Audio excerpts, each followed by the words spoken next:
Hello guys and welcome back to a brand new video. Today we are going with episode number 44 of the Aston Villa Career. This is a live commentary and we are going to be doing the season roundup. So squad report, tables, top scorers, all that kind of stuff today. So we're not going to jump into season 3 today either. This is the end of season 2. We have actually won the BPL title, which is incredible. I really wanted to do it this season. You guys know I've been on about it a lot, how much I really wanted to win this trophy. So I'm really pleased that we have managed to win that. We didn't win the Community Shield. We unfortunately lost to Chelsea in the final 2-0 at the start of this season, which is a little bit disappointing. But because we've won the title, I feel like we've had a very successful season here with Villa in our second one. Considering Aston Villa in real life are on the verge of being relegated, we are doing very well. But Chelsea won the Emirates FA Cup, so FA Cup, well done to Chelsea, congratulations to the players. Capital One Cup, Arsenal beat Swansea 5-0 and we went out in the quarterfinals against Swansea, and in the FA Cup, when it loads, eventually, we actually went out way back. I think we probably simmed the game and lost it, which is probably about right. We didn't do the, did we do that? Yeah, we beat, we lost to Malaga in the final of the pre-season tournament, which was a little bit annoying. I do remember that game, and it was bloody annoying to play. Copa Europe, Barcelona won that. Moving on, come on game. It's always so slow, guys. And if I sound like I've just woken up, that's because it is. And you're probably thinking, oh, you've just woken up. It's maybe what, like 10 in the morning because it's a Saturday. It is 10 minutes past 3 in the afternoon, and I've only been up about half an hour. Brilliant. I don't know what it is, guys. Like, I'm actually, look, if you can hear this. Oh no, we've done it. We've done it.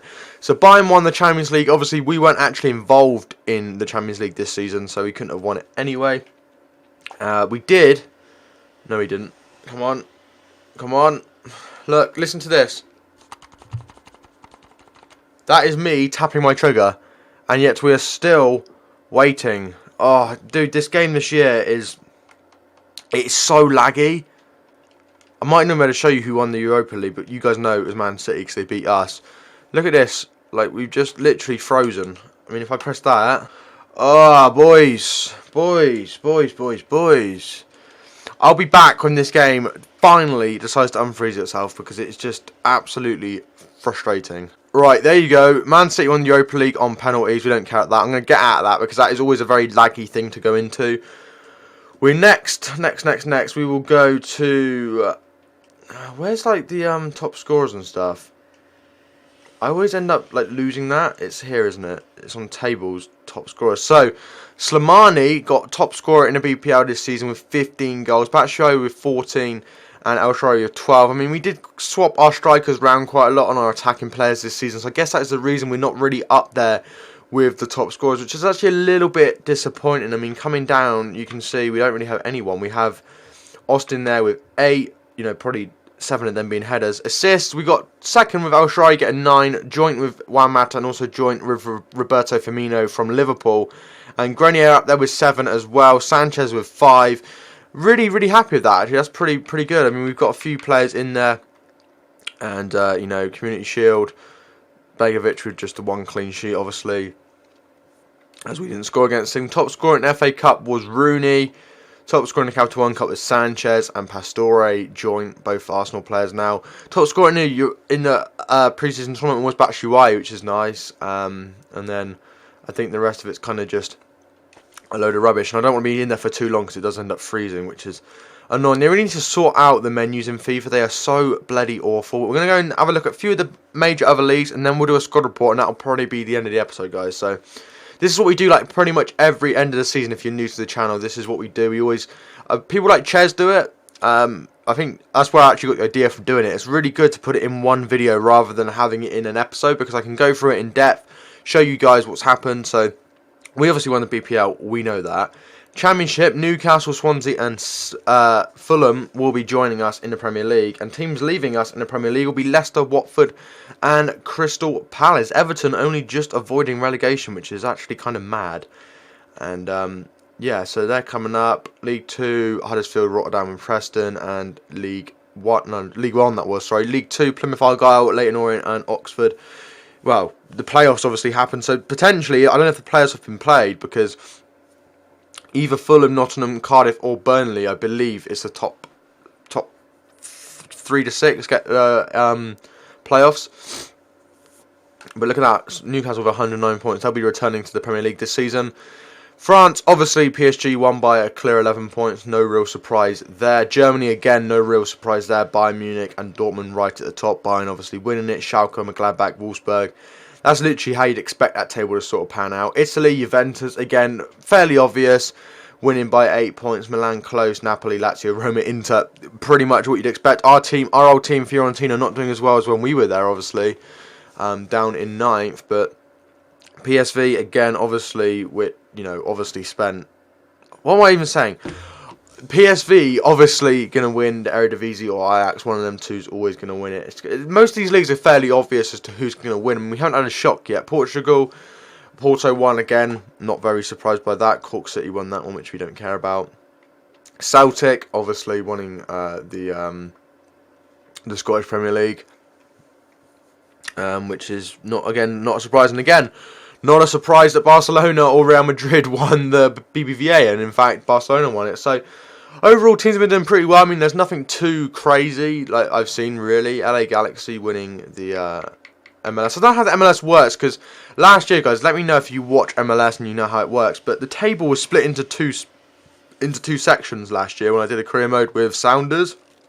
So you had, like, half the MLS teams in one kind of like league table and the other in the other half, but on this it's all as one. How does that work? Do they like put them together at the end? I don't know how that works, and that's very, very confusing. But now it's time for the squad report. I don't want to drag this video on for too much longer than like 13 minutes. So I'm going to go and do the squad report. Now, as always, guys, if you want to pause the screen at any time throughout and look at any player individually, then do feel free to do so. So, Handanovic played 26 games since coming in January. Very good player, nothing too much to say about him. Pascual, Buffon's regen, only played 5 games, but he has grown 3 overall points, which is nice. I mean, originally he was a 73, but technically he was a 74, joined us, went down to a 73, and then we've grown him back to a 77. So, yeah, Mark Bunn and Sarkic, 2 players. Probably going to look to get rid of maybe one of these in the summer. I mean, Mark Bunn now has no real use at the club, 32 years old, taking up the wage bill, don't need him.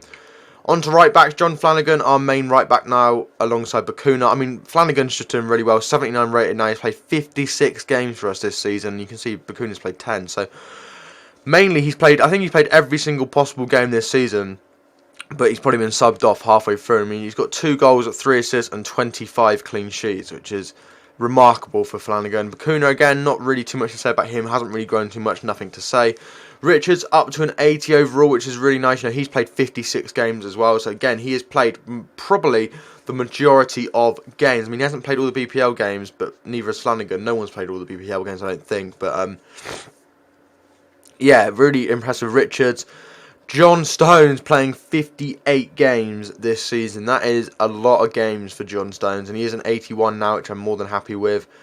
Michael Keane only playing 18, wanted to leave in January, probably wanted to leave after January as well. I think he came to me and said that he wanted to leave, so he'll probably be going at some point, which is a shame. Nathan Baker's only played 12 games, again, nothing too much to say about him. Jordan Amavi, really disappointed with this guy. You know, he's not grown at all, so he might be someone we look to replace. I love Amavi, but, I mean, look at his stats. He's just not getting to the point that we want him, and he's played 52 games as well. Joe Bennett, again, nothing to really say about him. Ali Sissoko, again, been on loan at Ipswich. Couldn't really care less. And this is quite impressive, actually. Gouleveau, who came in the summer? Was it the summer? I think it was the summer we brought this guy in. He's played 43 games. And Jim Bags, we have so many CDMs. You can see Sanchez has played 24. Very happy with him. Gary Gardner, someone we might look to get rid of. Vertwaert's played 48. Loftus-Cheek's played 37.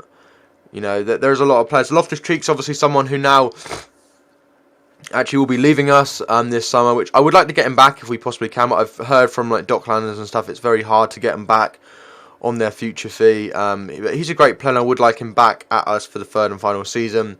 Calder there, not used him. Guay, hardly used him as well. Grealish, since we've brung Grenier in, Grealish has kind of been put on the reserves a lot. He's only played 22 games, scoring 3 goals and 4 assists, which isn't too bad. But again, we've got someone better than him now. Andre Green out on loan up to 67. Again, if we were here for a longer amount of time, he would be really effective. Same with Robinson. Panaria has gone up 10 overall points in a season. He is obviously our scout future star. Played 21 games, grabbing himself 4 goals and 5 assists and also 5 clean sheets. He's now a 75 overall, and that is probably the biggest growth we've seen this season, but that's because he is obviously a scout future star. Grenier up to an 81, which is really nice as well. He has played 42 games, 8 goals, 9 assists and 22 clean sheets. Stunning player, absolutely love Grenier, really good at free kicks, great all-round player. The only problem is his stamina, which as you can see he has improved by 1, but still very poor. iTurb has gone up 3 overall since coming in January, I do believe it was. Did we just sign iTurb in January? No, it was the start of the season, wasn't it? We didn't sign anyone in January, did we, really? Not anyone incredible, but he's done really well as well. Adama's been pretty good. Batshuayi been our main striker this season alongside Charlie Austin. Batshuayi with 23 goals in 43 games and 4 assists. 19 clean sheets. Austin 13 goals, 1 assist in 28 games. Not too shabby, 7 clean sheets as well. Bertrand Traore really hasn't played too much, but 6 goals, 3 assists in 18 games. And then El Shaarawy, one of the best players we've ever signed. 42 games, 17 goals, 12 assists. For a left winger, that's incredible. And also 19 clean sheets as well. Kishner, since coming in, has done alright. 4 goals, 3 assists in 19 games. And that is the squad. So that is, guys, the squad we're going to be leading into Season 3. We will obviously be changing it around a little bit.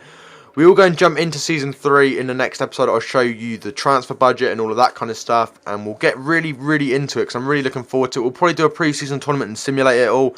And I'll do the next video as a live commentary as well. So you've got that to look forward to as well. Hopefully you have a fantastic rest of your day. And if we could smash over 5 likes on this video, guys, I would be really, really happy with that. And if you could go and subscribe to the channel to help me out. We are now on 522 subscribers at the time of making this video. That would be absolutely awesome. And I'll speak to you guys in episode number 45 of the Aston Villa Career Mode very, very soon.